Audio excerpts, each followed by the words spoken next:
Salut tout le monde, merci de nous rejoindre et on se retrouve pour notre dernière table ronde du Roll Event. Donc le Roll Event, un événement organisé par la Fédération française de jeux de rôle dans une action caritative. L'objectif, c'est de récolter des fonds pour 4 associations qui interviennent dans les hôpitaux pour les enfants. Donc on a les Blues Roses en France, on a Hopi Clown en Belgique, Lilo Clown au Luxembourg et la Fondation Théodora en Suisse. Donc pour donner, c'est très simple, hein, vous avez toutes les informations qui sont juste là en dessous. Vous allez sur le site du Roll Event, vous appuyez sur le gros bouton faire un don et vous pouvez donner directement aux associations. Donc vous avez jusqu'à lundi 20h pour le faire. Vous pouvez aussi aller sur la boutique du Roll Event et acheter le t-shirt du Roll Event. Et donc, hop, je vais faire comme ça. Donc, aujourd'hui, à 16h, on se retrouve pour la table ronde, les rôles des cartes dans le déploiement du jeu de rôle à l'université, le cas du projet et du team. Et donc, on est avec Philippe et des étudiants qui vont nous parler de ce projet. Je vais te laisser prendre la parole, Philippe. Merci beaucoup, merci beaucoup.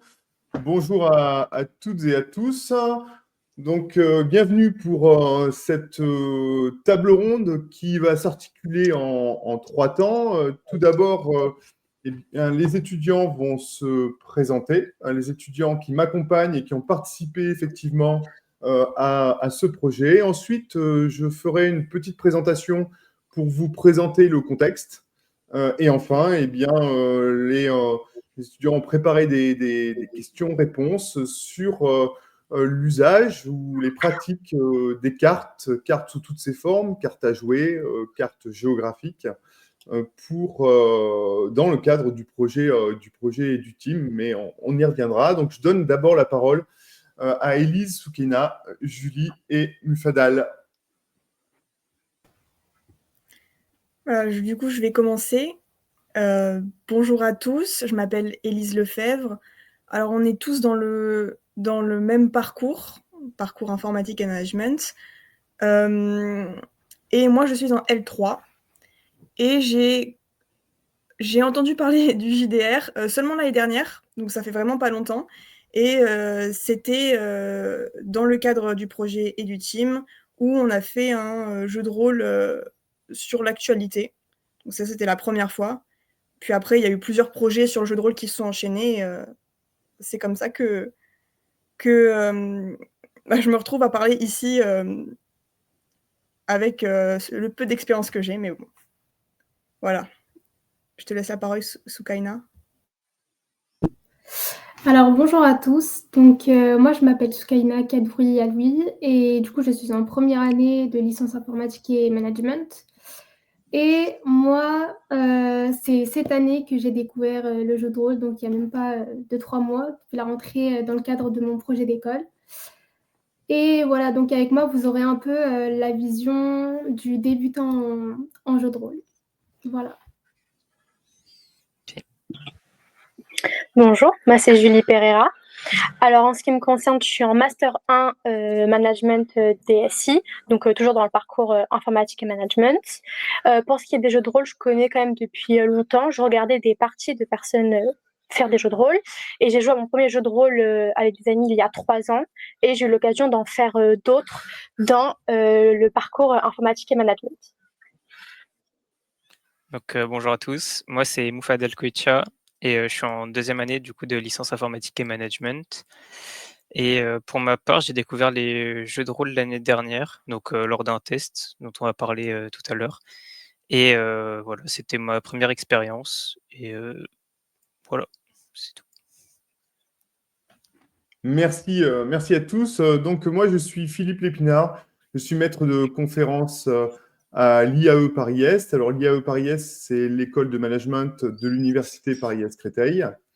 Et avec 3 autres enseignants, 2 enseignantes d'anglais et un enseignant en français langue étrangère, on a créé le projet du team dont je vais vous parler très rapidement, sous la forme peut-être un petit peu plus d'une conférence, mais très, très rapide, qui a débuté donc en 2015, comme vous allez le voir. Alors, juste pour vous donner quelques éléments de contexte, donc on fait tous les enseignants enseignants-chercheurs font partie du laboratoire de recherche de l'IAE, qui est l'Institut de recherche en gestion. Et puis, au fin des années 2010, on a souhaité, avec d'autres laboratoires de recherche en gestion, imaginer de nouvelles méthodes pour former au management et plus largement pour former les étudiants en management sur différentes thématiques.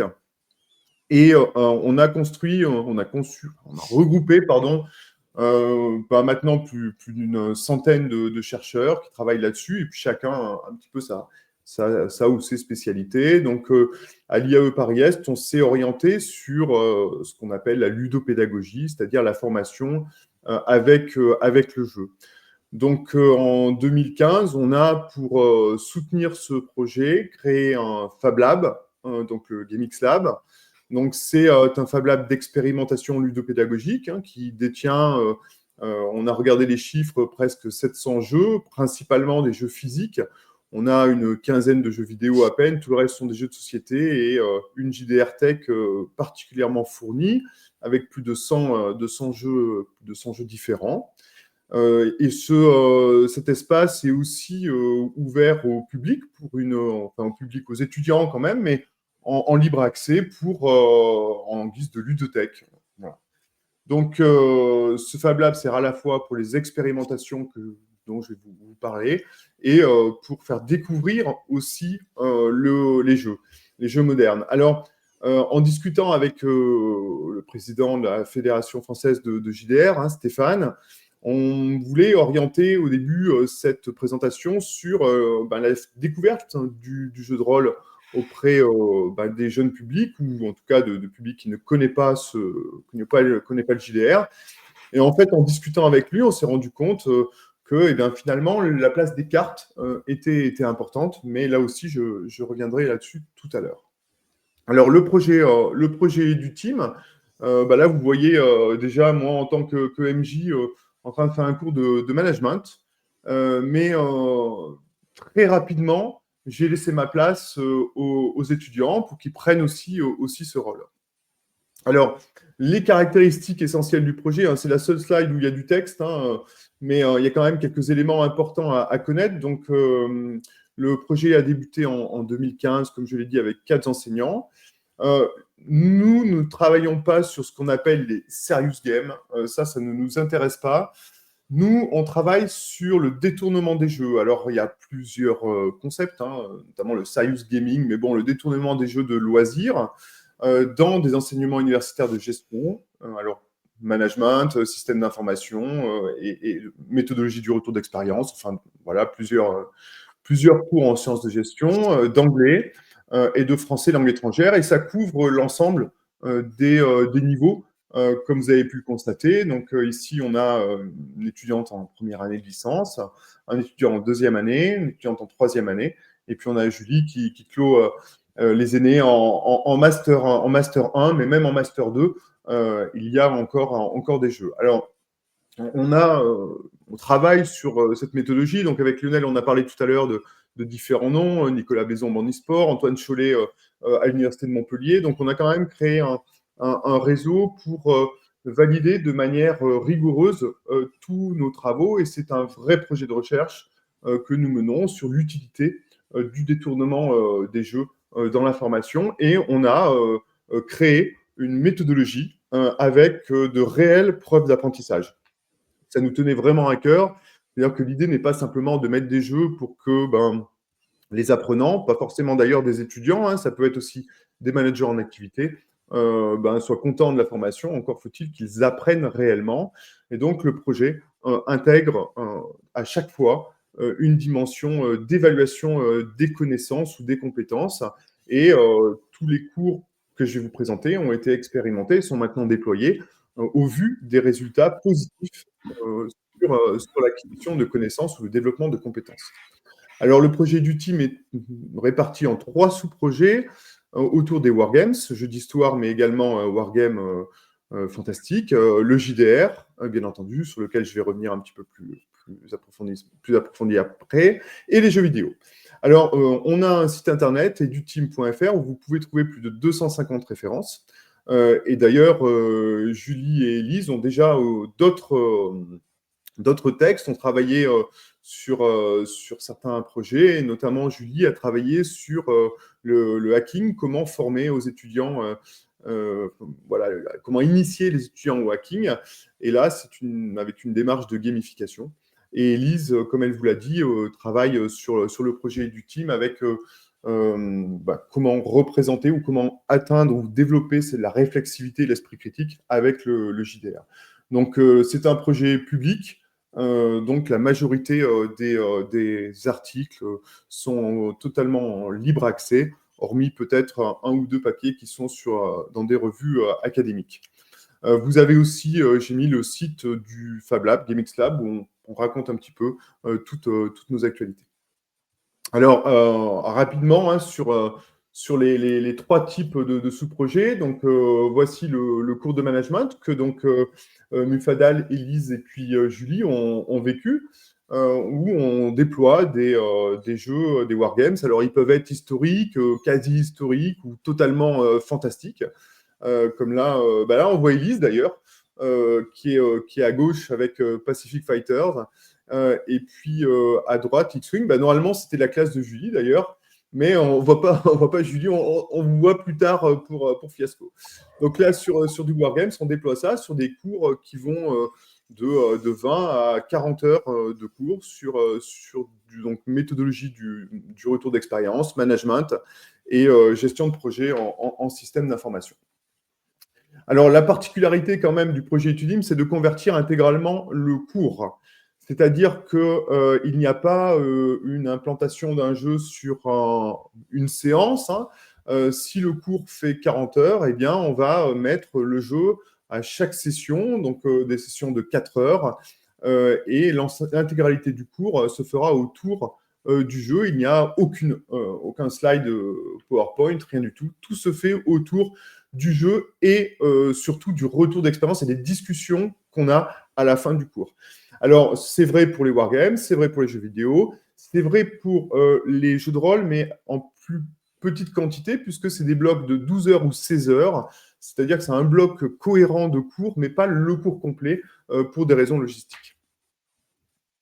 Là, c'est pour le jeu vidéo. Donc, les jeux vidéo, alors on en a un petit peu moins. On en utilise maintenant plus que 2. Là, je vous mets des différents exemples, mais on est passé sur l'usage de jeux vidéo uniquement open source et libre, en remplaçant Minecraft depuis son acquisition par Microsoft par Minetest, et en remplaçant Microsoft Flight Simulator par Flight Gear. On a arrêté, on n'a plus besoin de Kerbal. Et là, les deux, donc que ce soit Flight Gear ou Minetest, sont utilisés pareil que le Wargame pour des cours complets. Donc, Flight Team, on est sur un cours d'analyse des risques. Et pour Minetest, on est sur un cours de management d'équipe et un cours de gestion de projet. Alors maintenant, ce qui nous intéresse un petit peu plus, hein, c'est le jeu de rôle. Et là, Julie, on vous voit en train de vous marrer. Donc, sur le jeu de rôle, on a mis ça avant la pandémie. Pourquoi j'en parle? Tout simplement parce que vous voyez qu'au milieu, il y a une image sur Teams. En fait, c'est un scénario du jeu The Strange, puisqu'on a pu, grâce à Teams, eh bien, réaliser les sessions de JDR à distance pendant la pandémie. Alors là, cet exemple utilise un bout de plateau, hein, même si c'est un scénario The Strange, mais on l'a fait bien entendu avec du classique, sans aucune carte pour le coup, de manière tout à fait classique en JDR. Alors on en a utilisé 3. Simba Room, au début, qui a été un petit peu trop complexe. On avait vu de manière un petit peu trop grande, trop ambitieuse, notre projet, mais ça a marché aussi, mais c'était à titre expérimental. On est rapidement passé à The Strange avec donc 4 séances de 4 heures où chaque étudiant va prendre le rôle de maître du jeu. Et actuellement, on écrit un article avec Nadia Cohen justement sur eh bien, cette surprise et du fait que quelques temps, en 1 heure de préparation sur des scénarios certes un petit peu dirigistes, eh bien, chaque étudiant est capable de mener une partie en n'ayant jamais fait de jeu de rôle, en leur fournissant, bien entendu, tout ce qu'il faut pour l'aider. Mais ça, ça a été la plus grande surprise, au-delà de l'intérêt pédagogique de ça. Donc, bien sûr, le jeu de rôle, ce n'est utilisé que dans des enseignements d'anglais. Donc, toutes les séances se font en anglais. Et quand il est utilisé en français langue étrangère, eh bien, c'est l'inverse. C'est avec des étudiants étrangers qui sont à l'université. Et donc, tout le jeu de rôle se fait en français. Et puis, on a essayé l'année dernière, donc avec la promotion de Julie, Fiasco, pour voir eh bien, si on pouvait gagner encore du temps sur la pratique, en évitant finalement la petite heure de préparation pour les MJ, etc., puisque Fiasco permet de ne pas avoir de maître du jeu, puisque c'est les cartes, en fait, les cartes à jouer, là, qui vont piloter un petit peu l'aventure. Je dis un petit peu parce que des fois, ça part complètement en vrille et les cartes, elles sont vite oubliées, mais en tout cas, elles permettent au début de s'appuyer sur une histoire, pour le coup, 3 histoires, puisque le jeu a 3 histoires. Voilà pour ça. Alors, qu'est-ce qu'on fait dans le projet du Team JDR au-delà des cours? Eh bien, il y a donc, un projet tutoré d'expérimentation pédagogique, donc là, qui est piloté par Élise, qui pourra certainement en parler un petit peu plus. Soukaina fait partie aussi de ce projet. C'est à ce titre qu'elle a découvert le JDR cette année. Donc, comme je vous l'ai dit, on a intégré du JDR dans 2 enseignements d'anglais, en 3e année de licence, puisqu'en première année de licence, on le faisait aussi les années précédentes, mais là, on est en train de passer sur des jeux d'enquête. Donc, proche du JDR aussi, mais c'est plutôt du jeu d'enquête, un peu plus jeu de société. Alors, on participe à des événements. Je pense que cette année, hormis Octogone, on a dû faire tous les principaux, que ce soit des événements comme Senlis ou des événements plus académiques, comme le colloque 50 ans de JDR à Metz, celui à Sorbonne Paris-Nord. Voilà, donc on a participé à pas mal d'événements. Donc, ce sont les étudiants ou moi, enfin, on est plusieurs à se déplacer. La JDR, donc on a une belle JDR Tech de plus de 100 jeux. On fait des séances grâce à ça d'initiation et des tests de jeux. Donc là, vous voyez, on a testé la photo du bas, on a testé Donjons et Dragons, la version 2024 cette année. Et puis là-haut, la photo que vous voyez en haut, c'est le projet d'Élise de l'année dernière. Qui était complètement filmé. Vous voyez, on devine des caméras, on devine un petit studio au bout et des micros qui était organisé par son camarade qui est Ilyes. Donc, les 2 sont toujours sur le projet cette année. Donc, Ilyes est en maître du jeu et puis Élise était en joueuse. L'idée était de réfléchir un petit peu. Donc, c'était sur un projet au départ de fibre au tigre qui avait comme projet, mais qui l'a fait pour faire découvrir un petit peu l'actualité au travers du JDR. Et donc, on a poussé un petit peu ce projet en testant avec des étudiants joueurs, avec des étudiants qui regardaient en live, en actual play, mais privé, c'était pas une séance publique. Voilà, pour voir un petit peu si on arrivait à mieux comprendre une actualité. Alors là, pour le coup, c'était une actualité dramatique, hein, c'était la guerre en Ukraine, mais pour voir si justement le JDR permettait de faire comprendre différents aspects, différents points de vue, d'une manière plus réflexive et critique d'un événement d'actualité. Donc c'est pour ça que certains étudiants jouaient ukrainiens, d'autres russes, et on a demandé un petit peu, voilà, si ça leur avait permis à eux et à leurs auditeurs de découvrir un petit peu ou de mieux comprendre le déroulement du conflit. Alors, j'ai quasiment fini. Maintenant, je vais bientôt donner la parole à mes étudiants. C'est juste pour montrer, on va parler principalement de 2 jeux, mais après, en fonction, on pourra bien sûr aller sur d'autres jeux, mais on va parler sur 2 jeux, 2 types de cartes. Et les 2 jeux ont cette dimension aussi d'acculturation ou de faire découvrir le JDR. Vous avez donc la même photo que tout à l'heure, mais que j'ai reprise ici pour Fiasco. Donc, 2 étudiants parleront de Fiasco.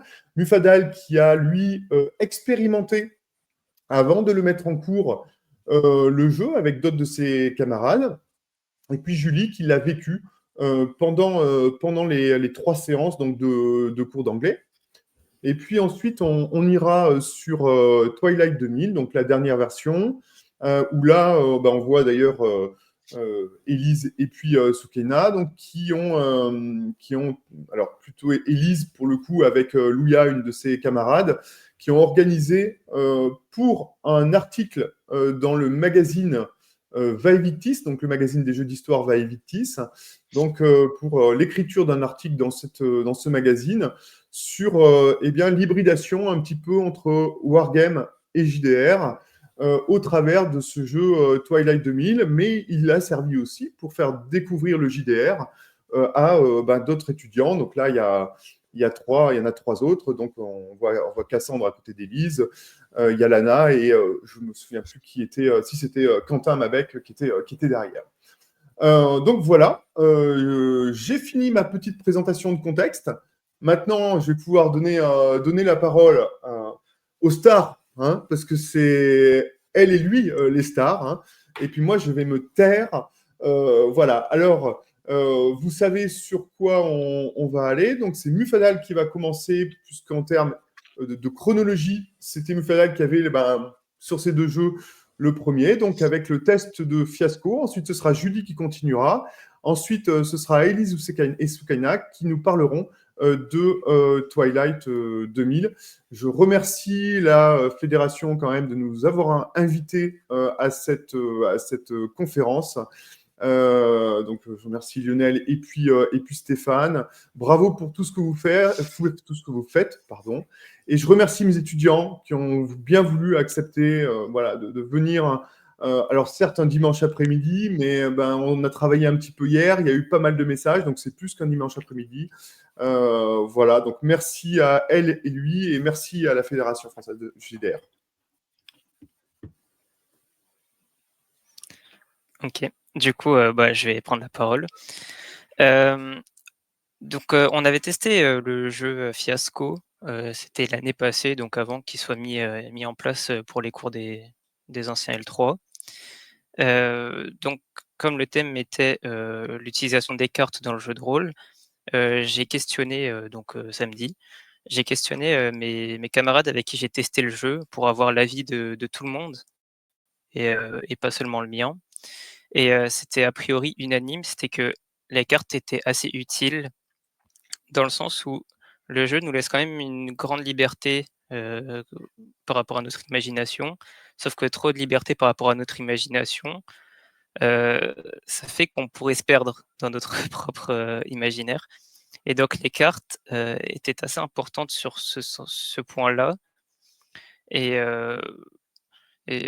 voilà, ensuite sur l'appropriation du jeu, donc on s'est assez facilement approprié le jeu, dans le sens où il y avait quand même des scénarios qui étaient assez guidés. Les cartes, du coup, nous donnaient des outils qui nous permettaient de créer notre scénario. Et même si notre scénario, il a fini par être assez farfelu, il y avait des choses un peu spéciales, mais voilà, c'est un peu aussi le but du jeu a priori. Et donc voilà, globalement, l'avis était unanime. Donc les cartes étaient importantes. Cependant, on est arrivé à une petite conclusion qui était que c'était peut-être pas suffisant selon les jeux. Ici, on avait l'impression que Fiasco, c'était un peu un jeu destiné à partir dans tous les sens. C'est un peu comme le titre du jeu, c'est un fiasco, quoi. Donc c'était un peu destiné à partir dans tous les sens. Mais si on avait un jeu de rôle qui était plutôt destiné à vraiment être scénarisé et plutôt directif dans le scénario, on aurait dit que les cartes n'étaient pas suffisantes et que ça ne remplaçait pas un maître du jeu. Mais on a quand même beaucoup apprécié ces parties de jeu de rôle. On a beaucoup appris, on a beaucoup parlé anglais aussi, du coup on a découvert pas mal de vocabulaire. C'était très intéressant. Et voilà, c'est à peu près tout pour ma part sur le feedback de notre test. Je crois que c'est à moi. On m'entend bien? Ok. Alors, je vais peut-être un peu me répéter par rapport à ce que Monsieur Lépinard et Moufadal a pu dire. Donc, pour remettre dans le contexte, j'ai fait 3 parties du jeu de rôle Fiasco pendant donc des cours d'anglais. 3 parties avec 3 équipes différentes et donc avec les 3 decks différents du jeu. Donc, c'est-à-dire des univers différents à chaque fois. Et donc, le but de parler, avec pour but de parler en anglais. C'est très intéressant avec le jeu Fiasco, c'est qu'il n'y a pas de maître du jeu, comme l'a dit Moufadal. Et en fait, ça nous a été très pratique, nous, vraiment, pour le cours, parce que ça nous a permis déjà, premièrement, de tous jouer. Donc, c'est-à-dire qu'il n'y a pas quelqu'un qui est un petit peu à part, qui a un autre rôle, celui de maître du jeu. Donc, on joue tous au même niveau. J'ai déjà joué donc à des jeux de rôle avec des maîtres du jeu et j'ai aussi remarqué que souvent, quand on a un doute sur les règles ou sur la direction à prendre, on a tendance un peu à se reposer sur celui-ci, que là, il n'y a pas de maître du jeu, donc on doit se débrouiller entre nous. Et ça nous a vraiment permis de créer ensemble notre environnement de jeu. Donc, c'est pas anecdotique, pardon, parce que dans les 3 parties que j'ai faites, on a joué de 3 manières complètement différentes à chaque fois, en fonction de la compréhension des règles de chacun. Voilà.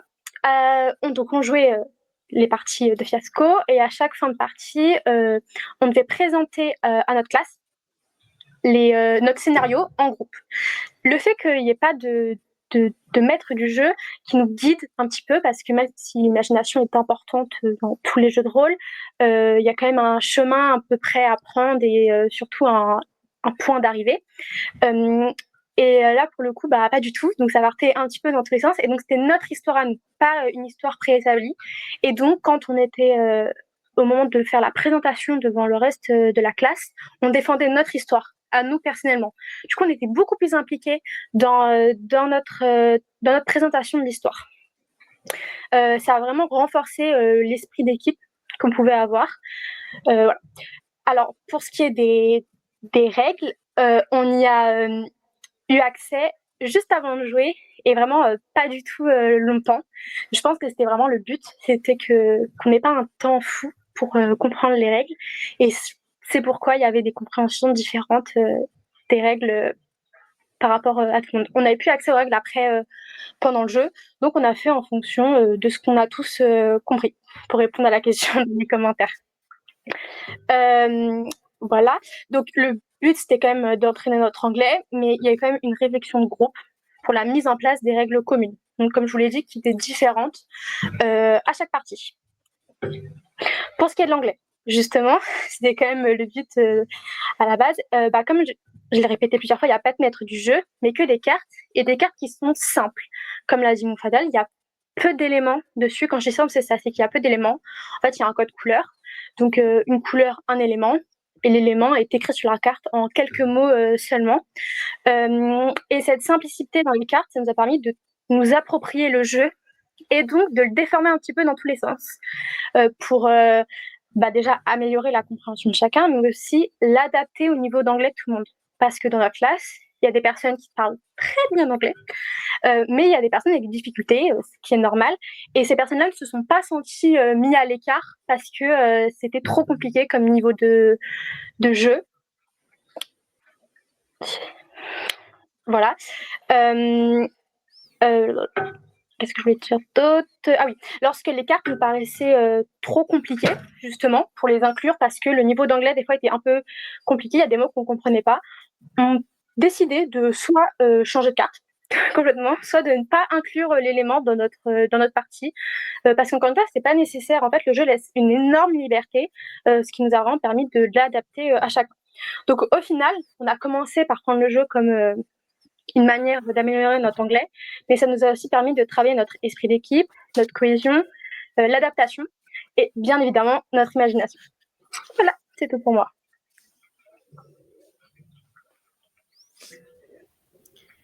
Donc maintenant, je vais vous parler du jeu Twilight 2000. Donc moi, je l'ai expérimenté en étant MJ, mais je crois que le terme qu'ils utilisent dans le jeu, c'est arbitre. Et ensuite, Sukaina vous donnera un peu sa version en tant que joueuse. Il faut savoir que dans Twilight 2000, c'est un jeu, on peut pas dire post-apocalyptique, vu que c'est pendant la Troisième Guerre mondiale, donc l'apocalypse est en cours. Et c'est un jeu qui est très axé sur la survie, donc on a des éléments comme le sac à dos avec tel objet fait tel poids, enfin, c'est des éléments de jeu qui sont assez importants, et ça donne tout le réalisme. Et dans ce jeu-là, il y a plusieurs types de cartes, et notamment des cartes qui vont nous aider en tant qu'arbitre à créer le scénario pour nos joueurs. Et donc là, c'est des petites cartes où, par exemple, je donne un exemple que nous, on a utilisé. Il y avait vous rencontrez une meute de loups, un des 6 de loups. Donc on lance le dé, voilà, le résultat, c'est le nombre de loups. Et on a quelques informations supplémentaires, mais c'est des cartes, en soi, on n'est pas obligé de les utiliser pour créer le scénario, où on peut faire tout le scénario qu'avec ces cartes-là, ou même on peut créer un scénario d'abord de notre côté, et en partie, quand on voit que les aventuriers sont sur leur route en train et qu'on voit que le rythme il baisse un peu, là on peut choisir une carte parmi la pile qu'on a, parce qu'il y en a quand même pas mal. Donc ça c'est assez intéressant pour mettre du dynamisme, ou pour nous aider à nous centrer sur une direction, parce que dans Twilight 2000, on a un manuel de règles qui est quand même pas très gros par rapport au manuel de jeu de rôle qu'on a parfois, sachant que ce jeu-là, il y a une partie jeu de rôle et une partie wargame. Donc il y a les deux ensembles de règles. Et les deuxièmes types de cartes qu'il y a dans Twilight 2000, c'est les battle maps, la partie wargame. Nous, le scénario, on a dû le créer pour qu'à un moment donné, forcément, il y ait la partie wargame qui rentre en jeu. Du coup, on avait bien utilisé les premiers types de cartes qui pouvaient guider l'aventure, mais finalement, avec les décisions des joueurs, on n'a pas rencontré ces cartes-là, mais on a fait le combat. Et personnellement, je trouve ça très intéressant, les battle maps, parce que ça permet de visualiser, surtout que là, c'est un wargame, donc c'est plus que pratique, parce qu'il faut calculer les lignes de mire, tout ça. La seule chose qui peut-être peut être un peu compliquée en tant qu'arbitre, c'est de positionner les ennemis, parce que les personnages joueurs, on sait où ils se trouvent, ils ont leur pion, c'est assez évident, mais à partir du moment où on positionne un ennemi sur la map, nos joueurs aussi, ils voient cet ennemi, même si cet ennemi elle est censée être cachée. Donc à chaque fois, on doit toujours on doit toujours se rappeler, ah oui, est-ce qu'il y a un ennemi à tel endroit, et est-ce que là, les joueurs, ils sont à un endroit où ils peuvent voir cet ennemi, et s'ils le sont, dans ce cas-là, on positionne le pion. Enfin, en tout cas, ça, c'est mon interprétation à moi. Après, il peut y avoir débat. Est-ce qu'on positionne les ennemis, même si les personnages peuvent le voir, est-ce qu'on le fait pas? Enfin, voilà. Je trouvais que c'était une question qui... En tout cas, c'est une question qui nous a traversé l'esprit avec Louia, donc ma co-arbitre. Voilà. Mais je ne sais pas ce qu'a pensé Sukaina, parce que du coup, elle a fait partie des joueurs qui étaient avec moi. Et du coup, toi, c'était pas ta première partie sur Battle Map. T'as déjà fait un wargame avant, il me semble. Oui, mais du coup, il n'y avait pas cet aspect jeu de rôle. Donc là, c'était vraiment la première fois où il y avait et la partie jeu de rôle et la partie wargame. Et Et du coup, c'était ton expérience avec les battle maps, comment tu as trouvé ça? Est-ce que tu as trouvé ça compliqué bon, à comprendre, pas forcément parce qu'il y a des hexagones ou voilà, mais ton ressenti pertinent? La battle map, on est d'accord, c'est la carte qu'on avait pour faire le combat lors Oui, du avec les wargame. petits hexagones et les ennemis, il y avait les tanks, les arbres, les rochers. Oui, je me rappelle. Moi, du coup, comme vous le savez, je l'ai déjà dit, donc je suis débutante. J'ai eu l'occasion d'en faire 3, 4, 5 jeux de rôle, donc je suis débutante, mais je commence à m'y connaître. Et donc là, le fait que ça soit et moitié jeu de rôle et moitié wargame, donc avec la moitié wargame là où il y avait la battle map, je crois, là, ça m'a vraiment permis de bien me plonger, on va dire, dans l'ambiance et du jeu de rôle et aussi de savoir me positionner exactement et de bien imaginer les scènes, parce que c'est pas toujours facile de s'imaginer les scènes de combat avec le détail, par exemple, des placements.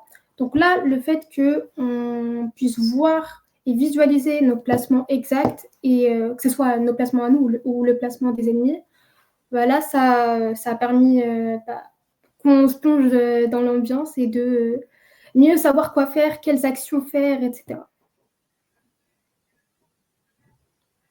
Parce que c'est vrai que là, c'est particulier. Twilight 2000, c'est un jeu, comme je l'ai déjà dit, qui allie jeu de rôle et wargame, mais parfois, on peut aussi utiliser des battle maps dans les jeux de rôle. Et j'ai déjà fait une partie avec et une partie sans. Et c'est vrai que dans les parties sans, les combats, ils ont tendance à être un peu plus approximatifs. Alors que quand on a une carte, on voit tout de suite, on peut tout de suite dire ah je me déplace de telle façon et on a tout de suite la conséquence. Alors que quand ça doit sortir tout droit de l'imagination du MJ, parfois nous on voulait faire quelque chose et puis au final ça n'a pas exactement la conséquence voulue.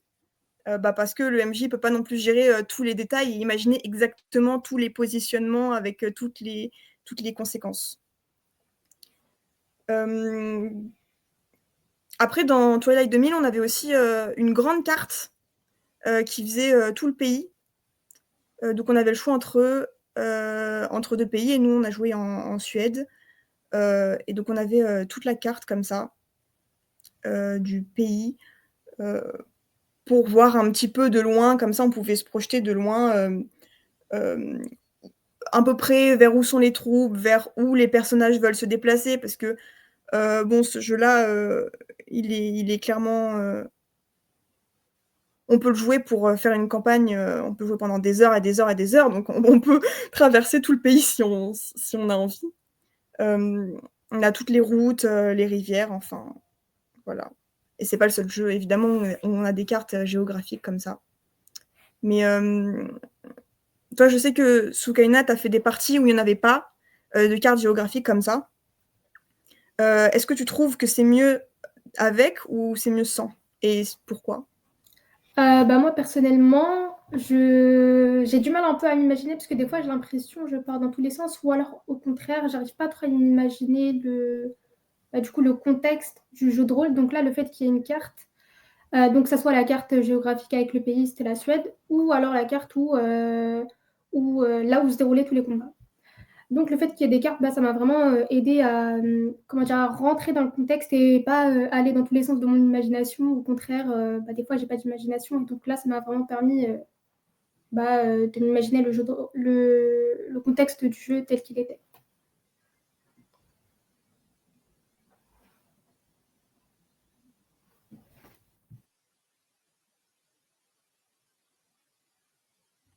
C'est bon?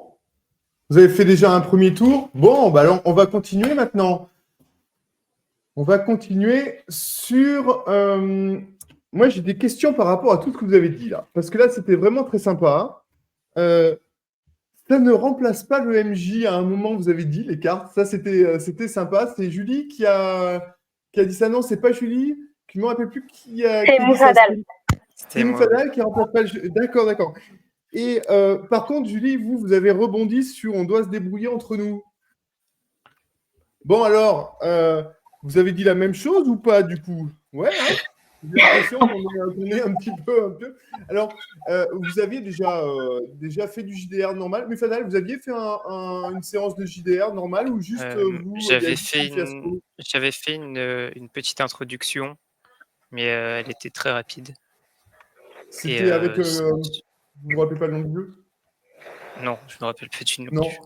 Mais pour Et moi, donc, je considère Fiasco comme ma première expérience, première réelle D'accord. expérience de jeu de rôle. D'accord, d'accord.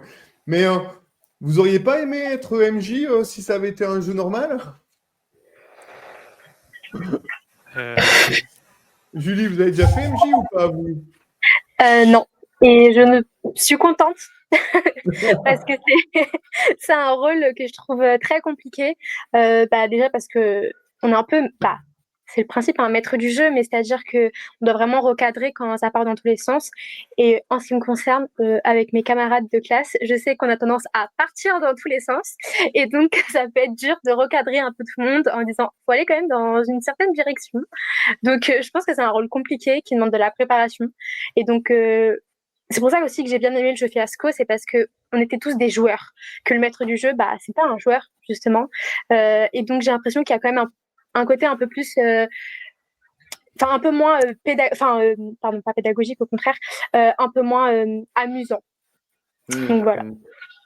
Non, c'est intéressant parce que justement, ce que je disais au début de la présentation, c'est que ce rôle-là nous avait surpris dans le sens où justement les étudiants se sont appropriés d'une manière extrêmement rapide.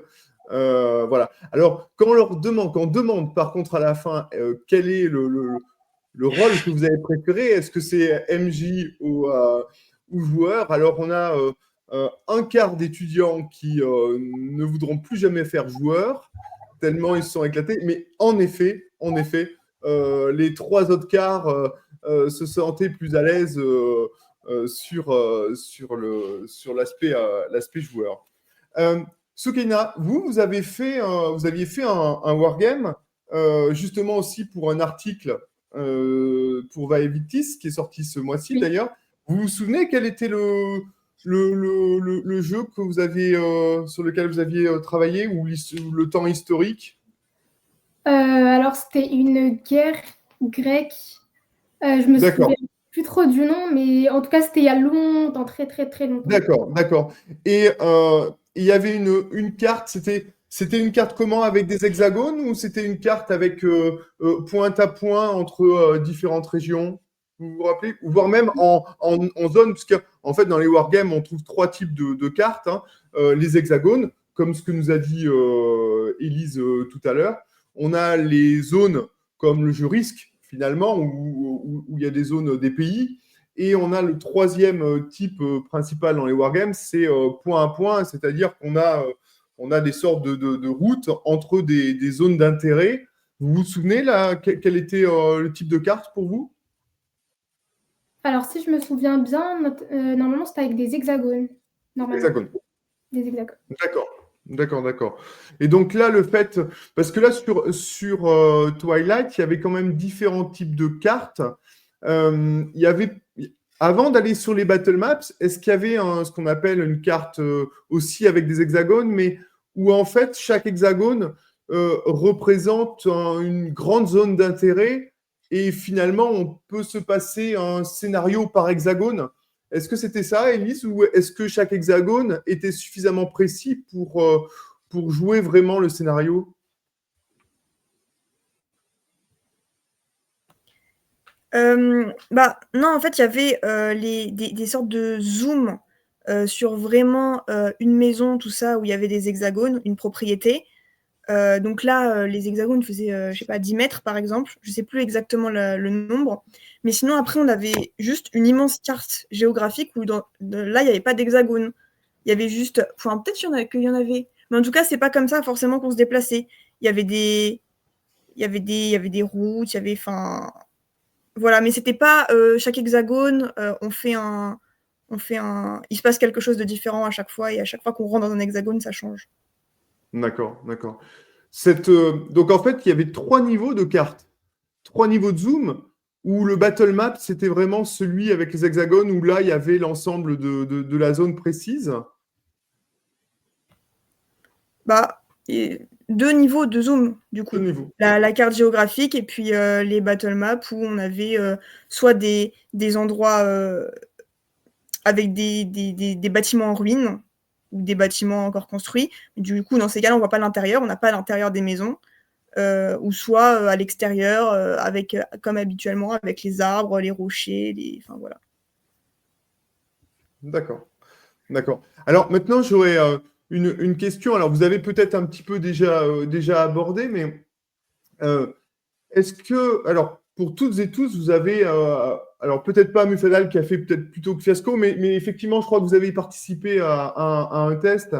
Mais pour Soukaina, qui, oui, vous commencez à avoir de l'expérience, hein, Soukaina, parce que ça fait maintenant un paquet de fois que vous testez. Vous avez, il n'y a pas beaucoup d'étudiants qui ont testé. Je crois que vous avez fait Crime, vous avez fait Donjons et Dragons, vous avez fait Pirate, Pavillon. Vous avez fait Pavillon Noir.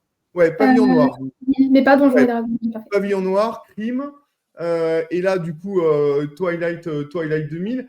Alors, moi, maintenant, pour vous quatre, pour revenir sur la première idée qu'on avait avec Stéphane sur cette table ronde, c'est-à-dire, c'est intéressant, en plus, c'est la dernière table ronde, donc on peut parler de comment on diffuse un petit peu cette activité, ce loisir, que ce soit dans le cadre pédagogique ou pas, finalement. Avec votre expérience maintenant sur du JDR classique ou du JDR organisé ou piloté, on pourrait dire, hein, parce que des wargames pilotés par les cartes, ça s'entend. Hein, donc, Fiasco, ça peut être un JDR piloté par des cartes ou des cartes géographiques plus pour Elise Sukina. Est-ce que vous pensez que pour faire découvrir le JDR, c'est un bon dispositif ou finalement le JDR non piloté par les cartes est préférable. Comment vous, en tant que nouveau ou pas si nouveau que ça maintenant, joueur, vous avez vécu un petit peu cette appropriation du jeu de rôle au travers de visibilité sur des cartes ou au contraire, comme on avait fait d'ailleurs avec Soukaina sur Pavillon Noir. Pavillon Noir, il n'y avait pas une carte, rien du tout, quoi. Et pourtant, Dieu sait qu'on a voyagé. Il y avait une carte, il y avait une petite carte géographique où on mettait les grandes zones. Si, il y avait quand même une petite carte géographique. Ouais. Donc, comment vous, en tant que nouveau, ou en tout cas nouvelle génération de joueuses et joueurs, vous voyez un petit peu ça. Voilà. Si vous, maintenant, vous deviez proposer à vos camarades de découvrir le jeu de rôle, est-ce que vous prendriez ce type de jeu ou plutôt du JDR classique sans forcément de cartes, qu'elles soient jouées ou géographiques?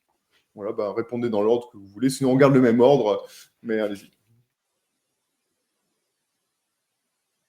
Bon, je peux commencer du coup, vu que personne ne se lance. En ce qui me concerne, alors en fait, je trouve que le jeu Fiasco est vraiment différent des autres jeux de rôle. Je l'ai dit, mais les cartes sont vraiment simples. Il y a vraiment peu d'informations dessus. Et moi, ce que j'ai trouvé compliqué au début des jeux de rôle avec cartes, c'est le fait qu'il y ait vraiment beaucoup d'informations justement sur ces cartes. Et donc, il fallait souvent se référer soit au maître du jeu, soit aux règles pour se rappeler ce que signifie chaque élément sur chaque carte.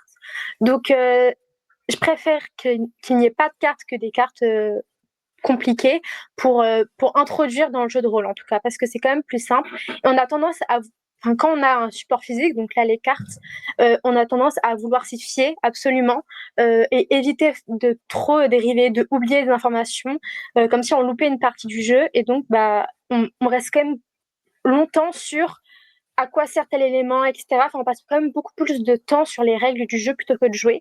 Mais ce qui n'est pas le cas du coup avec Fiasco, parce que y a pas grand-chose sur les cartes, il y a juste ce qu'il faut pour nous lancer. Et du coup, vu qu'il n'y a pas grand-chose, on se permettait de ne pas les utiliser et donc de se dire il y en a certaines qu'on laisse de côté, etc. Donc à choisir, je préfère pas de cartes que des cartes compliquées, mais des cartes très simples, c'est très pratique pour se lancer.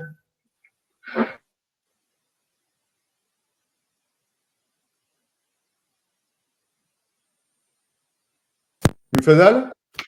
Oui, du coup, je vais rapidement rebondir. Nous, on avait beaucoup apprécié du coup ce type de jeu de rôle. Enfin, pour mon expérience personnelle aussi, j'ai préféré le jeu Fiasco par rapport au test que j'avais fait avec un maître du jeu. Parce que bon, on était entouré de gens avec beaucoup d'imagination. J'ai joué avec des gens avec beaucoup d'imagination et du coup, ça a conduit à un scénario vraiment spécial qu'on n'aurait pas imaginé avec un jeu de rôle classique. Et même si c'est vrai que parfois les cartes sont pas très claires ou très générales et parfois il y a des doutes sur les règles du jeu et donc on n'a pas de maître du jeu en soi pour y répondre. Bah, on utilise un peu notre interprétation des règles et on fait un peu le jeu à notre sauce. Et c'est ce qui s'est passé pour notre groupe. Et je pense qu'on n'a pas du tout respecté les règles du jeu, honnêtement. Mais on s'est énormément amusé, on a beaucoup parlé, du coup en anglais. Et j'ai préféré cette expérience-là plutôt qu'un jeu de rôle classique où tout est structuré et un scénario est déterminé. Voilà. Ouais, c'est intéressant ce que vous dites parce que c'est quasiment l'inverse. C'est assez intéressant comme quoi vous interprétez ces cartes qui sont soit contraignantes, soit facilitantes, finalement, en fonction du jeu. Mais ce qui est certain, c'est que je me souviens encore du bruit dans le GameX Lab pour les tests avec Moufadal. Alors, pendant le cours, c'était vrai. D'ailleurs, on avait 3 salles de classe pour être sûr. Ça marchait bien. Mais alors, pour le groupe de Moufadal, il y avait Marika, Laure, je ne me souviens plus, et puis Ephraim. Bon. Mais ça avait été la folie. Mon bureau étant à côté, je venais voir, je me dis, mais il joue à ce jeu? Oui, il jouait bien qu'à ce jeu, entre guillemets. C'était assez, voilà. Et puis dans les classes, la photo que j'ai mise n'était pas tronquée, hein. Tout le monde se marrait vraiment, il se passait vraiment quelque chose. Mais c'est intéressant de voir que la matérialité de la carte à jouer et de son interprétation peut, pour certains être guide ou au contraire pour d'autres source de rebondissement. Voilà. En tout cas, ce que j'ai compris, c'est que pour Julie, en tout cas, sur les 3 parties, il y a eu rien ne s'est passé vraiment pareil. D'ailleurs, peut-être que vous pouvez rebondir. Tout à l'heure, vous avez dit, au-delà du scénario qui était bien sûr différent, mais qu'est-ce que tout à l'heure vous nous avez dit, malgré les cartes, malgré l'usage, il s'est passé 3 dispositifs finalement différents. Vous pouvez nous dire quelque chose dessus? Si vous en souvenez, Oui, bien sûr. Oui, je me rappelle. Je me rappelle bien. En fait, déjà, il y avait des scénarios qui étaient plus, qui étaient un peu moins fantastiques que les 2 autres, donc un peu plus basés sur des choses plausibles. Bon, on n'est pas tous patrons de la mafia, mais en tout cas, c'était plus plausible que d'être un dragon. Ça nous a permis de rajouter, comme on se connaît quand même, parce qu'on était en 3e année de licence, de rajouter, c'est aussi pour ça qu'on a énormément rigolé, des informations personnelles qu'on connaissait les uns sur les autres dans le jeu, donc ça, on se l'approprie encore plus. Et dans ce cas-là, on a vraiment bien utilisé les autres cartes, celles qui ne sont pas les relations, mais les objets, etc., parce qu'elles nous paraissaient plus concrètes et c'était drôle de s'obliger à les rajouter dans la partie. Dans les 2 autres parties, donc où l'univers était plus fantastique, il y a des cartes qu'on a décidé d'ajouter parce qu'elles étaient tout simplement drôles, mais il y en a où on trouvait que c'était compliqué par rapport à l'histoire qu'on se faisait. On a décidé de ne pas se brider dans notre imagination en ajoutant absolument ces cartes. Et aussi, il y avait le système, donc il y avait des cartes, normalement, il y avait 2 personnes qui parlaient, 2 autres personnes qui ne parlaient pas à ce moment-là et qui nous mettaient une carte pour décider si la discussion allait dans du positif ou dans du négatif. Et dans certaines parties, on n'a pas du tout utilisé cette fonctionnalité du jeu parce que ça se passait tellement bien, parce que c'était tellement fluide, parce qu'on avait une histoire, on voulait vraiment aller jusqu'au bout sans embûches, on va dire, qu'on s'est laissé jouer sans ces fonctionnalités-là, alors que dans d'autres parties, ça nous tenait à cœur de les ajouter pour rajouter un peu de piquant à la partie. Donc voilà. D'accord. Alors, je ne sais pas si je dois être content ou si je dois m'inquiéter de savoir que vous parliez de choses personnelles et que tout le monde avait un pistolet. Il va falloir faire attention. Okay. Pas de problème, c'est bon. Merci, Julie. Élise et Soukaina, votre avis pour vous?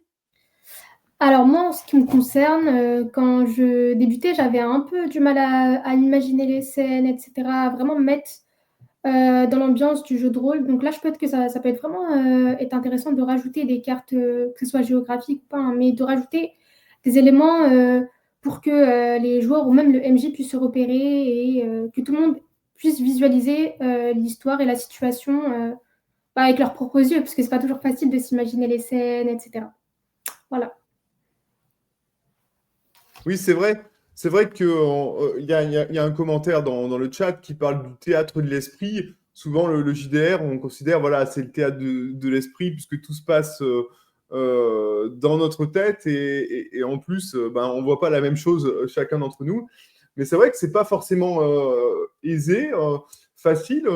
On a souvent tendance à utiliser cette expression ben, quand on a pratiqué depuis longtemps et qu'on comprend ce que ça veut dire, le théâtre de l'esprit. Mais au début, effectivement, je pense que c'est une vraie question qu'on peut se poser. Et Soukena, je ne pense pas que vous manquez du tout d'imagination, c'est juste que c'est une nouvelle activité et que, d'ailleurs, vous en avez fait preuve à chaque fois. Il y a aucun... Voilà, mais c'est vrai que c'est une nouvelle activité, ça peut être un peu intimidant pour vous, surtout on fait ça, nous, à 5 joueurs.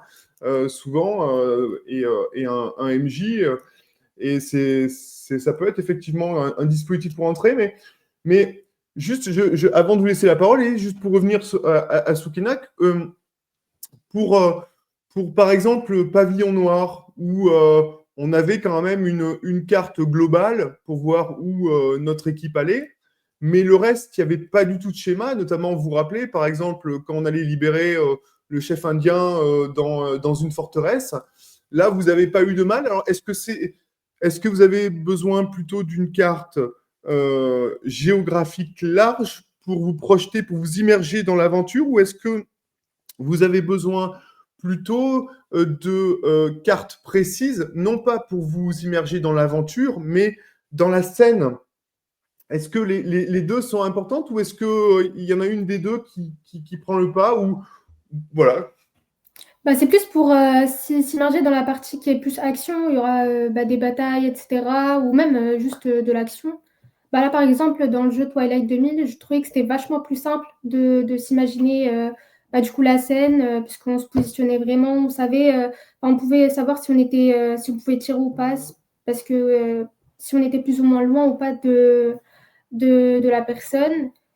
Et voilà, c'est plus par rapport donc à une scène précise que à toute l'histoire, à l'histoire globale. Normalement, c'est bon. Ça posait pas de problème pour moi.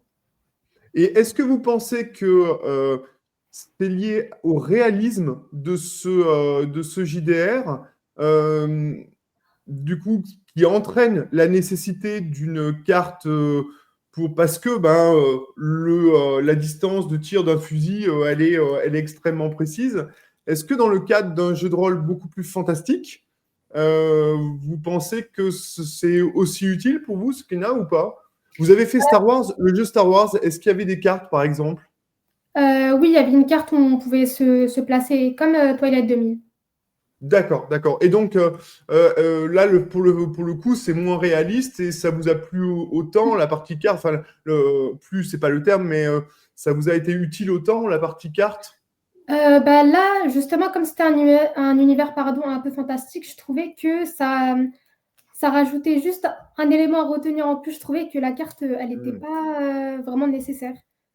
C'est ce que vous avez dit, Julie.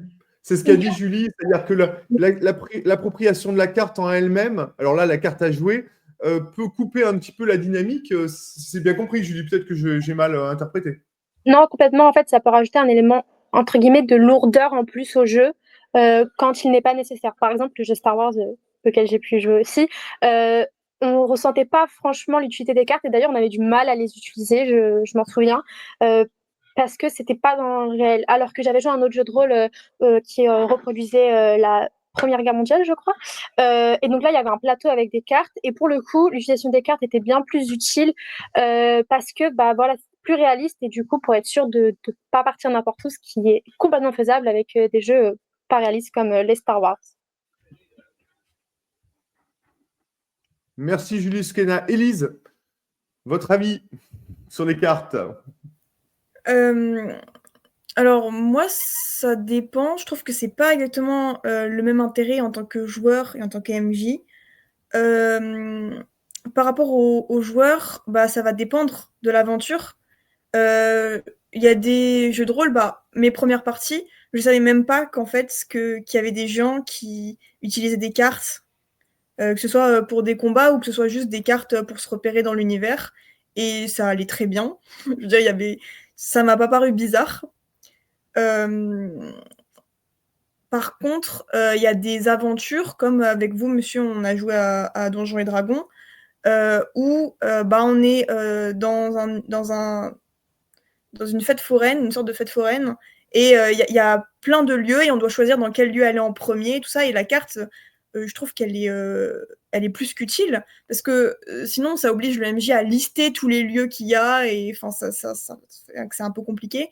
Alors que là, on a juste qu'à regarder, on veut aller là, cet endroit, enfin, c'est beaucoup plus simple pour se repérer. Puis il y a l'esthétique de la carte qui joue beaucoup. Il y avait une aventure, je sais plus laquelle, mais il y avait une carte, la carte elle était moche, c'était difficile de lire les écritures, c'était écrit tout petit. Donc finalement, on l'a utilisé juste parce que il y avait le nom de la ville au départ. Le MJ a cité le nom de la ville au départ, et puis on l'a plus jamais réutilisé. Donc là, pour le coup, ça servait un peu à rien. Après, si c'est bien utilisé par le MJ, ça peut être utile, parce que ce qui marque les débutants dans le jeu de rôle, c'est qu'en fait, il y a plein de...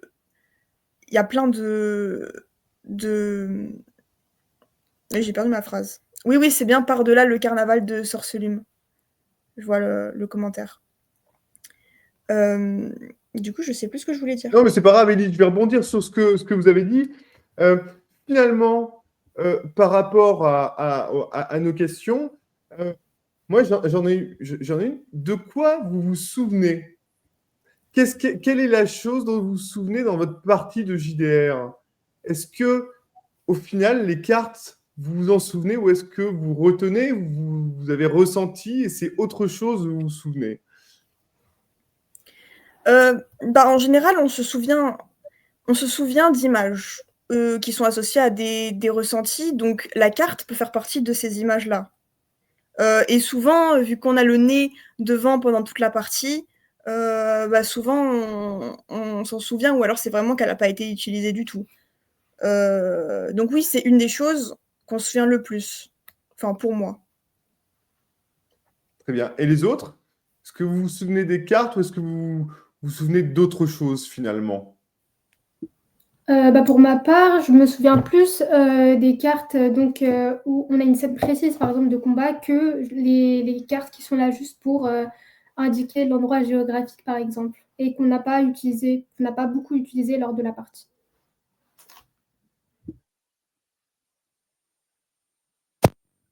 Ok, pour ma part, je peux. Ouais. Du coup, pour ma part, pour Fiasco, comme je trouve que le scénario il est quand même assez tourné sur les cartes. On l'imagine à partir des cartes. C'est ça. Parfois il y a des objets, parfois il y a des liens de parenté, parfois il y a plein de choses qui interfèrent dans le scénario, et on imagine tout notre scénario à partir de ça. Je trouve qu'on se souvient aussi des cartes, mais surtout du scénario. On retient réellement le scénario, mais comme l'un va pas sans l'autre, en soi, on se rappelle quand même pas mal des cartes. Alors moi, pour le coup, je me rappelle pas vraiment des cartes de Fiasco, mais vraiment des histoires en fait qu'on s'est créées. Alors à partir de ces cartes, c'est sûr, mais vraiment j'ai des images de l'histoire qu'on s'est créée. Après, c'est vrai que j'ai souvent des images quand j'imagine des choses, un film qui se crée dans ma tête. Donc j'ai le film des histoires qu'on s'est créées, mais pas spécialement les cartes. Mais par contre, quelque chose que j'ai remarqué dans les différents jeux de rôle que j'ai fait, c'est que quand les cartes sont jolies, vraiment juste jolies, et ben j'ai plus facilement tendance à les retenir et à les intégrer dans mon imaginaire du jeu. Donc c'est quand même quelque chose d'important pour retenir les cartes, d'après moi. Merci à vous quatre. Alors, oui, effectivement, c'est par-delà le carnaval de Sorcelume. Et d'ailleurs, sur la présentation que j'ai faite en début, je montrais un plateau de jeu qui est en fait un scénario de JDR de jeu Strange, hein, qui est un scénario tout ce qu'il y a plus classique, mais qui se base un petit peu sur l'idée de Jumanji, on rentre dans un jeu. Bon. On a parlé avec Élise et Soukaina un petit peu de la mixité du jeu qui était à la fois wargame et à la fois jeu de rôle.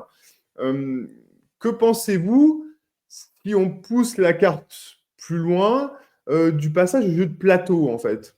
Parce que si Fiasco, clairement, des cartes à jouer, il n'y a pas encore vraiment de plateau de jeu. Par contre, pour Twilight, alors c'est du wargame certes, mais là, on commence à construire un plateau. Comment vous, en tant que... Alors, je sais qu'il y a quand même des joueurs hein, parmi vous, là, sur la partie jeu de plateau, jeu de rôle, est-ce que vous voyez, avec la présence de cartes peut-être trop ou bien présentes, vous ne voyez pas un passage? Et est-ce que finalement, cette question, vous la trouvez bête ou pas? Parce que ça se trouve, pour vous, jeu de rôle, jeu de plateau, le passage est tout à fait... finalement, c'est fluide entre les deux. Il n'y a pas raison de se poser cette question. Mais vous voyez que avec l'expérience que vous allez avoir, ce concept de théâtre, de l'esprit où le jeu de rôle a quand même une particularité, où on se fait un film collectif, collaboratif, et ce film est même différent d'un à l'autre. Comment vous voyez ce passage vers le jeu de plateau? Est-ce que vous voyez vraiment une singularité des deux, ou finalement, les deux vous vont bien et permettent peut-être justement un passage plus simple de l'un à l'autre? Qu'est-ce que vous en pensez? Monsieur, par jeu de plateau, vous entendez d'avoir des cartes qui... Des jeux de société classiques où il y a du plateau classique, comme on a, par exemple, je vais dire le mot qui va hérisser tout le monde, le Monopoly. Non, voilà, d'accord. Donc on a vraiment un plateau et en fait tout se passe sur le plateau de jeu. Alors c'est vrai que les wargames en sont quasiment hein, pour le coup, mais où finalement le parcours des personnages se fait sur un plateau. Il y a beaucoup de jeux maintenant où on est sur des dungeon crawlers où on se déplace, qui se veulent narratifs, d'ailleurs, avec certaines cartes à jouer. Mais ce passage de peut-être de trop de matérialité, est-ce que trop est un bon mot ou non? Il n'y a pas de trop de matérialité tant qu'on s'amuse, tant qu'on se raconte une histoire. C'est pour ça, est-ce que vous voyez une singularité du jeu de rôle ou est-ce que cette représentation, cette matérialité trop forte du parcours des personnages vous pose un quelconque problème ou au contraire vous dit c'est plutôt intéressant d'aller sur plus de représentations physiques des personnages? Moi, personnellement, je trouve que tout est possible. Et d'ailleurs, j'aimerais bien tester. Je ne sais pas s'il y a des jeux de rôle qui mélangent un peu cet aspect jeu de rôle et jeu de plateau.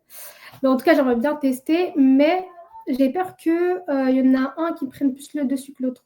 C'est-à-dire, moi, personnellement, si j'en teste, je pense que je serais plus focus sur la partie jeu de plateau que jeu de rôle. Mais j'essaierai quand même, du coup, de faire un effort et de retenir l'histoire quand même. Mais voilà, du coup, moi, je pense que c'est possible. Hein, je vois pas je vois pas pourquoi ce serait pas possible finalement de ne pas mélanger ces deux aspects-là. Au contraire, je trouve qu'il faut tester de nouvelles choses et peut-être qu'on découvrira que finalement, c'est super et j'aimerais bien en tester, moi personnellement. Bon, on en a au GameX Lab des jeux comme ça qui permettent, voilà, qui sont vraiment à la limite, puisque les personnages sont tellement personnalisés pour le coup, hein, on peut avoir des liens avec ça. Très bien. Les autres? En ce qui me concerne, je pense que ça peut être pratique. En fait, comme je disais tout à l'heure, il y a des cartes que je trouve dans certains jeux qui sont trop détaillées, trop difficiles. Et peut-être que l'emmener sur un jeu de plateau rendrait l'histoire plus fluide. Et comme c'est pareil pour tout le monde, on n'a pas nos cartes de notre côté, c'est peut-être plus facile. Par contre, je pense que c'est pas plus pratique pour tous les jeux de rôle parce que quelque chose que j'aime bien avec le principe des jeux de rôle, c'est que finalement, il y a pas besoin de grand-chose, surtout notre imagination, et donc de pouvoir jouer un petit peu partout, sans se dire, bon, on a prévu, enfin voilà, on peut des fois retrouver des règles sur Internet et se lancer dans un jeu de rôle comme ça, sans plateau. Donc ça pourrait poser problème par rapport à ça, mais il y a certains jeux où vraiment les cartes sont compliquées. Je me dis, si c'était sur un plateau, peut-être que ça rendrait plus fluide l'histoire.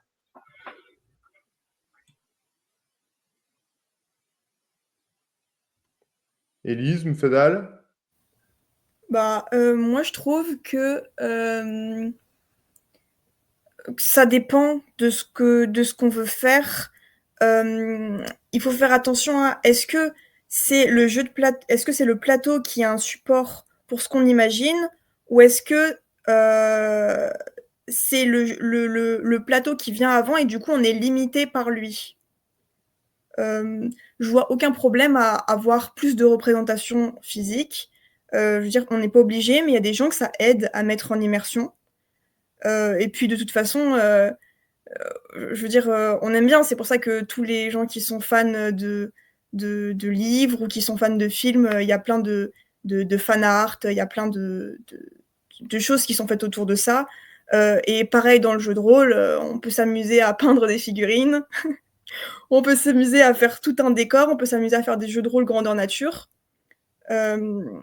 Mais pour moi, ce qui est important, c'est à quel point on laisse de la place aux joueurs pour le roleplay et à quel point on a envie d'avoir ce truc de « Ah, c'est comme si c'était la réalité et maintenant on veut que chaque détail ce soit crédible ».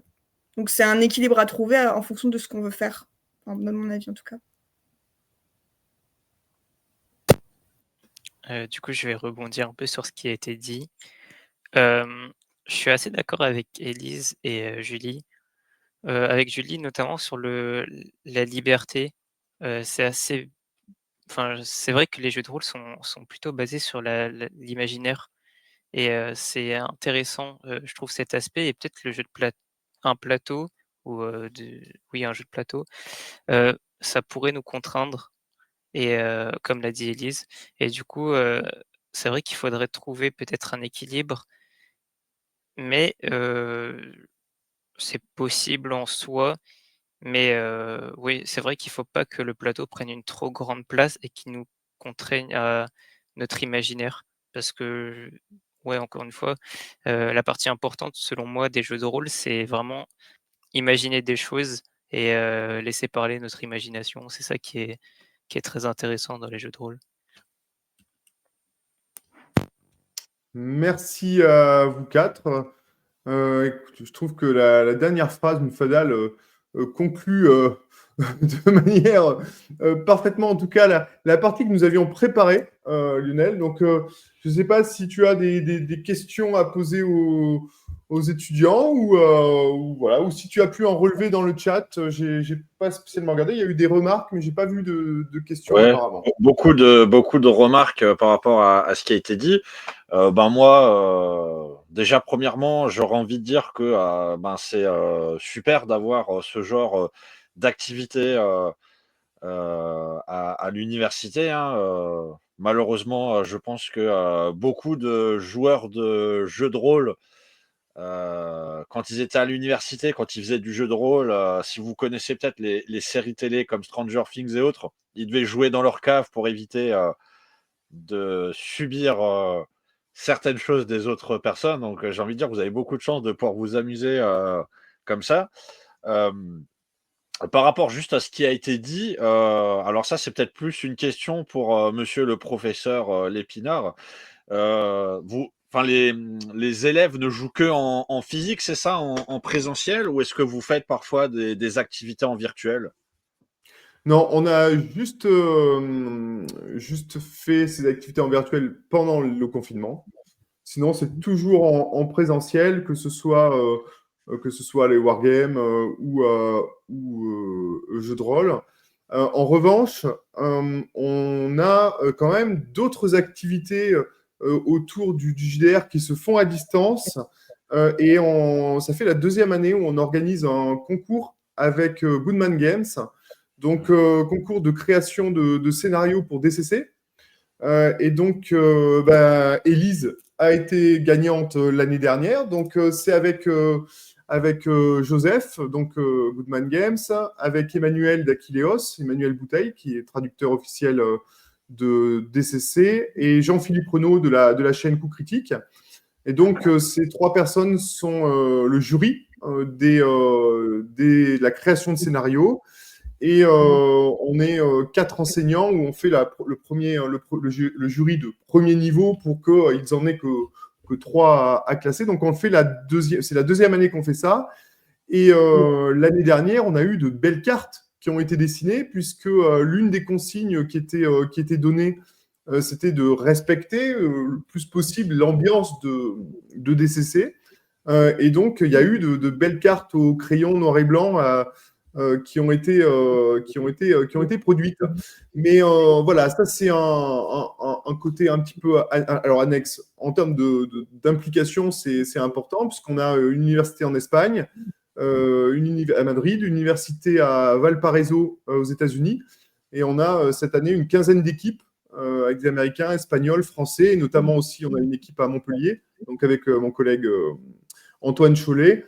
Et donc voilà, hormis ça, tout est en présentiel déjà pour que les enseignants puissent mieux accompagner les étudiants, puisqu'en fait, chaque séance, alors là je parle des séances qui ont été mises en cours, donc là pour le coup il n'y a que Julie qui l'a vu, Élise ce sera dans quelques semaines. À chaque fin de séance, on remet toutes les équipes dans une salle, et l'idée c'est de travailler autour de ce qui s'est passé. Et là, c'est une piste qu'on doit, nous, améliorer en tant qu'enseignants, c'est-à-dire qu'on ne fait pas assez de liens pour l'instant entre le débriefing et ce qu'ils ont appris durant ces 3 ou 4 séances et d'autres activités dans le cours sur l'année en général. Donc ça, c'est une piste qui est proposée, et notamment, on a une enseignante d'anglais du lycée, Madame Guyenec. En première ou en terminale, je ne me souviens plus, ils ont les animaux fantastiques à apprendre, enfin à découvrir dans leur programme d'anglais. Et eux, ça fait tout à fait le lien avec des séances de JDR. C'est-à-dire que c'est moins un petit peu posé. Nous, on pose le JDR sur la préparation auto-IC, quoi. En gros, c'est ça. Hein.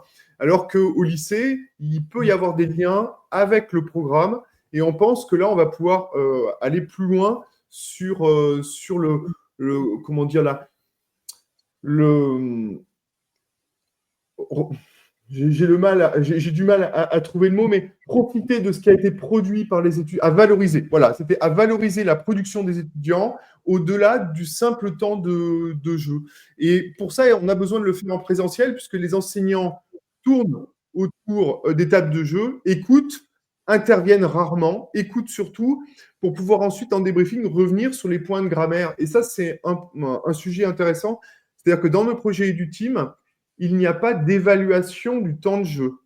Et ça, c'est extrêmement important. Si on veut que les étudiants prennent plaisir dans le jeu et parlent anglais de manière vraiment naturelle, sans se bloquer, comme on peut avoir quand on envoie 2 étudiants au tableau pour raconter quelque chose, eh bien, il faut que et là, c'est vrai pour les wargames, les jeux vidéo et puis les JDR, il n'y a pas d'interaction directe de l'enseignant, d'intervention directe de l'enseignant, sauf pour rajouter des petites choses, mais certainement pas pour noter ou évaluer. Et à ce titre-là, on arrive à avoir un vrai lâcher-prise pendant les séances, et on arrive vraiment à aller chercher les objectifs d'apprentissage que l'on souhaite et qui sont étudiés quasiment de manière anonyme en débriefing global, où on ne va pas pointer du doigt une personne qui n'a pas su dire tel ou tel mot. Voilà, donc il y a vraiment dans ce projet-là cette dimension, on ne note pas, on n'évalue pas, on est en présentiel et on travaille des apprentissages après dans du débriefing, dans de la remédiation. Donc c'est pour ça que le présentiel est important pour pouvoir passer rapidement d'un groupe à l'autre notamment. Ben, super. Merci à vous. Ça va, vous vous êtes bien amusés? C'était leur première expérience en visio comme ça? Non, non, non, non, non. Ah oui, au Soukaina, oui, certainement. Julie et Élise, elles sont embarquées depuis longtemps. Mufadal, peut-être une fois déjà, je ne sais pas. Mufadal, vous avez déjà fait quelque chose avec moi à distance, là, comme ça? Oui, sûrement. Ouais, c'est Sûrement. ouais. Non, non, il y a Soukaina qui découvre ça. Mais là, Soukaina, elle a pas de chance. Elle est arrivée, elle a pris le projet d'école jeu de rôle. Donc, elle va être embarquée dans plein, plein de choses qu'elle s'attendait pas du tout à faire. Bah, écoute, super. Moi, en tout cas, je vous remercie d'avoir participé avec nous au Roll Event. Donc, je rappelle, hein, vous avez un petit lien juste en dessous. Vous pouvez aller sur le site du Roll Event et donner. Et avant qu'on se quitte, on a une petite vidéo que je vais diffuser. En fait, c'est une petite vidéo bonus. Je ne sais pas si vous aviez eu le temps de regarder les lives qu'on a fait juste avant. On a une association, donc je vais le partager. Hop, on a l'association, donc le cercle de l'orbite galactique, donc qui nous avait fait des vidéos. Et donc là, on est à la 4e vidéo et dedans, en fait, on a des petites énigmes qui sont cachées et vous voyez que le sujet de la vidéo, apparemment, c'est les mathématiques sont-elles une science occulte?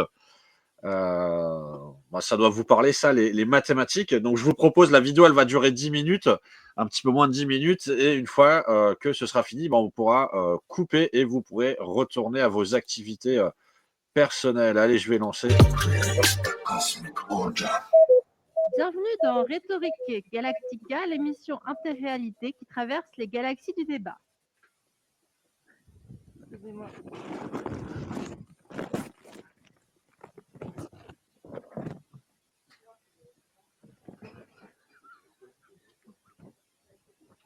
Des experts venus d'univers parallèles et de réalité.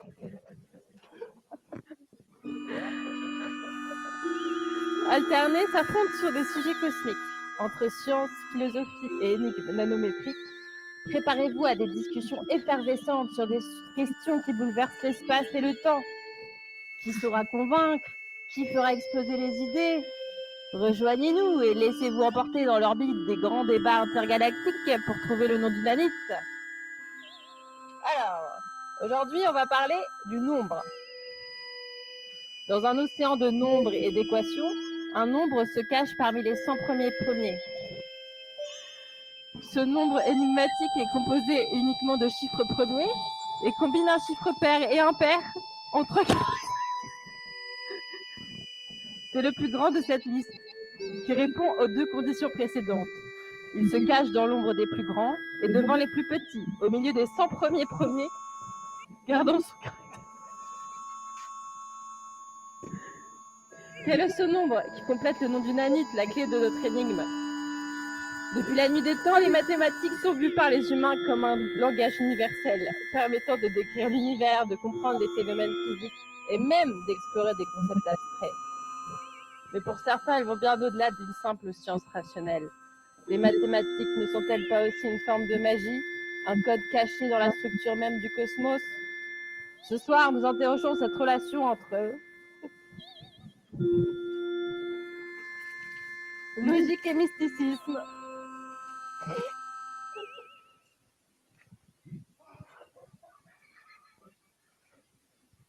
Bonjour. Bonjour.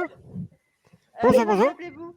Je suis le professeur Axioma, maître des paradoxes logiques et inversions numériques. Enchanté. Merci. Comment vous appelez-vous? Je sais pas, je suis qui, on m'a pas briefé.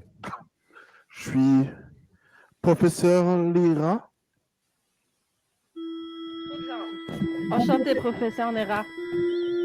Alors, la grande question, les mathématiques sont-elles une science occulte? Je vous laisse commencer. Je pense que oui. Sincèrement, je pense que oui. Les mathématiques, par leur abstraction et leur niveau de complexité, sont souvent perçues comme mystérieuses et difficilement accessibles. De nombreux concepts avancés, comme les nombres imaginaires, les théories des ensembles ou les infinis, semblent défier l'intuition humaine et apparaissent comme des clés secrètes pour comprendre l'univers. Si je vous dis 1 plus 1 égale. 6. Vous n'êtes pas loin. Mais vous êtes encore coincé dans votre boîte imaginaire, celle des mathématiques structurées humaines.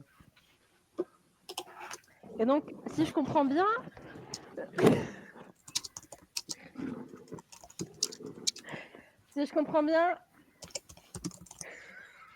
Vous comprenez apparemment bien.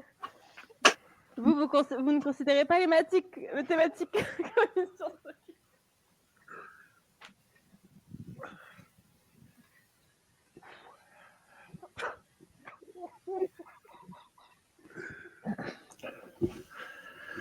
Je ne suis structurellement pas contre l'idée des mathématiques. Cependant, pouvons-nous parler de structure? Quant à l'algèbre, qu'en est-il? Algèbre, le prénom de mon chien, n'est jamais revenu. Je l'ai perdu. Du coup, Condoléances. j'ai adopté un chat. Géométrie. Est-ce que vous pourriez parler du chat de vous êtes matheux, vous? Le chat de Schrödinger. De Schrödinger, voilà. Donc, vous ne savez peut-être pas s'il a disparu réellement. Tant que vous n'ouvrez pas la boîte, vous n'aurez pas la réponse. De qui parlons-nous? De Excusez-moi. votre chat géométrie. Non, c'est le chat de Schrödinger. Je me nomme... Faisons une analogie avec Schrödinger et géométrie. Oui, le chat étant pas encore découvert, étant dans un état superposé. Disons qu'il est à la fois mort, vivant et les deux en même temps. Même qu'il n'existe pas, disons. Nous en venons au sujet, les mathématiques seraient donc mystiques. Non, je dirais pas que les mathématiques sont mystiques, mais quel serait peut-être le code d'une humanité qui cherche à toujours comprendre un état supérieur ou quelque chose qui pourrait codifier un sens ou une sorte de, je sais pas, disons, une voix. J'entends.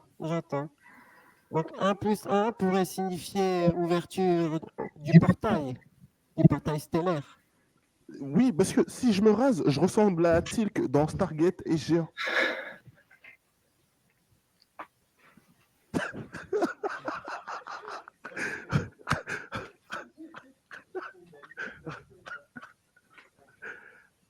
Que pouvons-nous dire d'autre si nous sommes juste d'accord? Restons posés et méditons sur un temps. C'est donc une équation parfaite. C'est ça. Présentatrice? Comme... Oui, bah, je vous laisse débattre. Merci. Vous venez d'où? Est-ce que vous... Oui, je peux vous dire exactement mon adresse si vous le désirez. Professeur Axioma, maître des paradoxes logiques et inversions numériques. Je viens de l'univers Xalotis. Dimension de l'inversion. Ah, c'est loin. Ça dépend du point de vue. Et vous? Professeur Veraxi, je viens précisément d'où? La ville d'où? Dans... je n'arrive plus à lire à ce moment, donc laissez-moi vous dire que je viens d'où. Merci. Et vous pensez pas que justement les mathématiques, ça dépend comment on l'approche. Donc peut-être que finalement vos deux planètes n'ont pas le même rapport aux mathématiques. Certainement. Une question de biais envers la question. Et géométrie ou Schrödinger, telle est la question. Effectivement. Tant que ça fait miaou, je m'en fous, moi. Ça peut être Schrödinger ou géométrie, si ça fait miaou, ça va, tout va bien. Moi, j'ai une petite question pour vous. Pourquoi pas un hamster ou un chien de qui vous le dit? Schrödinger? Ouvrez la boîte, vous le saurez. S'il faut, c'est un chat. Ah, j'y avais jamais pensé. Alors, conclusion. Merci pour votre intervention. Dans un océan de nombres et d'équations, un nombre se cache parmi les 100 premiers. Ce nombre énigmatique est composé uniquement de chiffres premiers et combine un chiffre pair et un impair. en 3 caractères.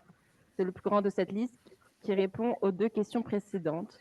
Il se cache dans l'ombre des plus grands et devant les plus petits, au milieu des 100 premiers, gardant son caractère unique.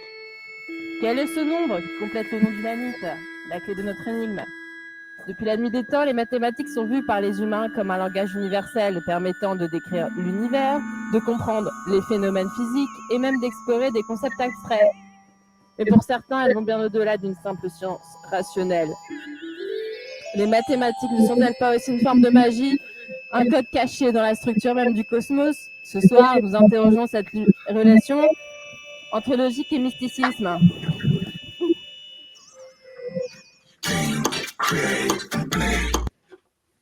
Hop, j'étais là. Super. On arrive à la fin. Comme vous pouvez le voir, il y a des gens qui s'amusent aussi en faisant des vidéos de jeux de rôle. Peut-être qu'un jour, chez vous, vous ferez une vidéo du même genre où, au lieu d'être là à l'écran, ils seront sur une table et ils mettront des sacs en papier sur la tête.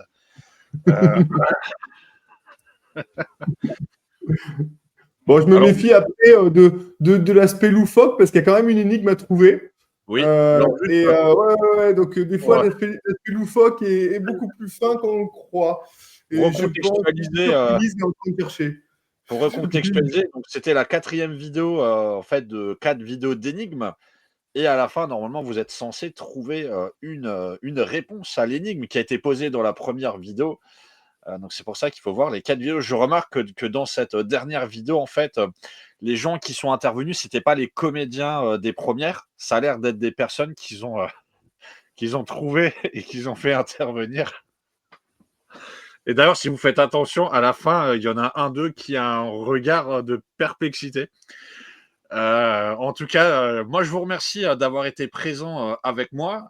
Donc, je rappelle qu'on est là pour le Roll Event. Si jamais il y a des gens qui nous regardent, il faut savoir que là, depuis 17h, donc sur le Discord de la Fédération française du jeu de rôle, vous avez une discussion sur les MJ mercenaires. Donc, les MJ professionnels qui vous expliquent un petit peu qu'est-ce qu'ils font, comment ça fonctionne. Donc, n'hésitez pas à aller rejoindre le Discord et vous vous mettez dans le salon de discussion. Il y a déjà une dizaine de personnes qui sont en train de parler. Moi, je vous remercie. Si jamais la vidéo, elle sera en replay sur notre chaîne YouTube, si vous voulez la récupérer et la partager, vous pourrez la montrer à tous vos camarades pour leur montrer que vous êtes des stars. Et moi, en tout cas, je vous remercie. Je vous souhaite une bonne fin de dimanche. Demain, il y a école, je crois, hein. Donc, voilà, parfait. Bon retour en cours. Et on se retrouve à 18h, on se retrouve pour la cérémonie de clôture de notre événement.